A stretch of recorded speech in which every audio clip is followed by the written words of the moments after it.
Hizo hela kama alizichukulia mkononi zitatokea mahali popote ambako pako wazi.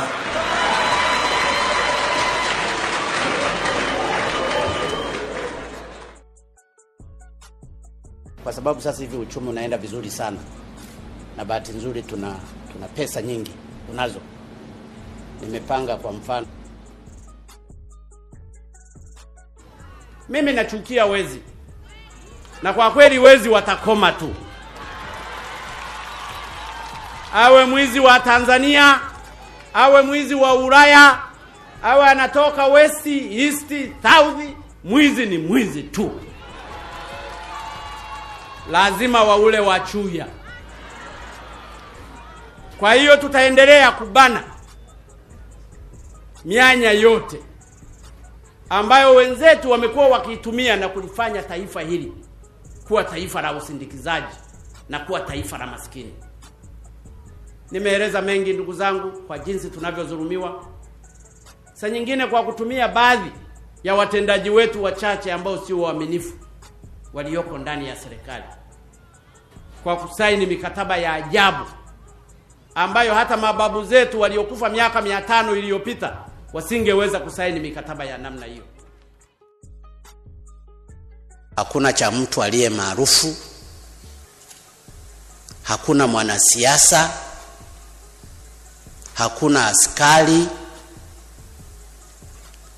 hakuna waziri au mtoto wa fulani ambaye akijihusisha aachwe. Hata angekuwa mke wangu Janet hapa akijihusisha, wewe shika tu peleka. Kwa sababu madhara ya madawa ya kulevya kwa taifa letu sasa hivi yamefikia mahali pabaya. Haiwezekani watu wanakuwa wanauza kama njugu.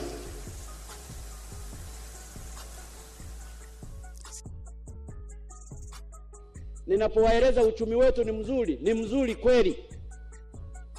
Kuwa uchumi mzuri haina maana ya kuwa na mahera umeyajaza chumbani. Uchumi ni pamoja na kuwa hela ngumu kuipata. Kizuri hakipatikani ovyo ovyo.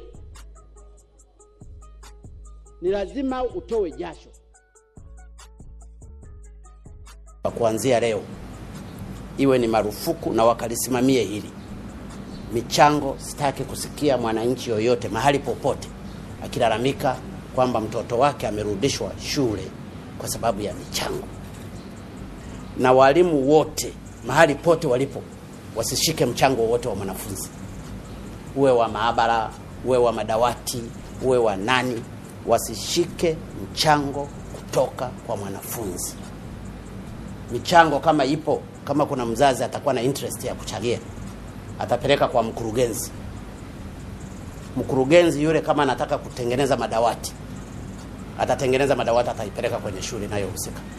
Sio mwanafunzi ameenda shuleni akarudishwe kwa sababu hajatoa mchango wa dawati.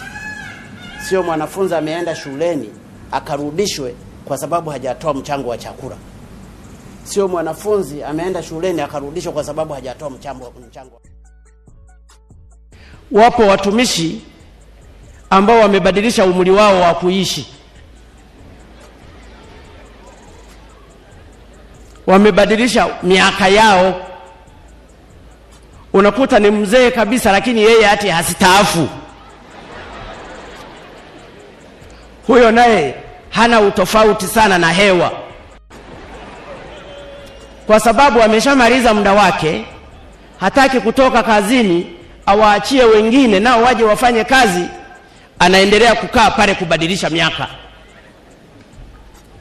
Mimi hapa nilikuwa nimebakiza miaka 2 tu kustaafu. Lakini hebu kaangalieni kwenye maofisi yenu. Wako watu ambao ni wazee kuliko mimi bado wanafanya kazi, tena ndio wanasema ndio wakati umefika. Hao nao dawa yao tunaichunguza.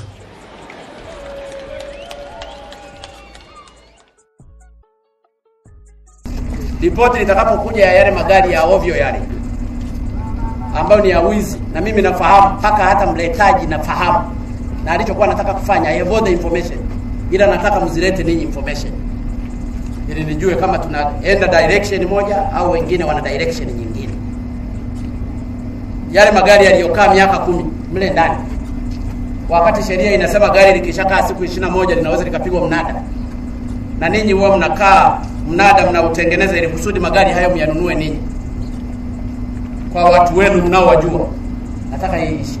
Nataka magari yaliyokaa muda mrefu myatoe, expose, yajulikane, hata kama ni kuwagawia wafanyakazi bure badala ya kukaa. Lakini fedha za road fund unazikumbuka? Hapana Mheshimiwa Rais, hela za road fund labda aje mweka hazina. Wewe si ni mkurugenzi? Ndio, mimi ni mkurugenzi, lakini mimi na idara nyingi sana Mheshimiwa Rais. Siwezi nikaweka kila kitu. Uwezo kanijibu hivyo mimi, umenielewa? Ndio Mheshimiwa Rais. Nataka uniambie fedha za road fund ni kiasi gani? Sizikumbuki kiasi gani, lakini zililetwa.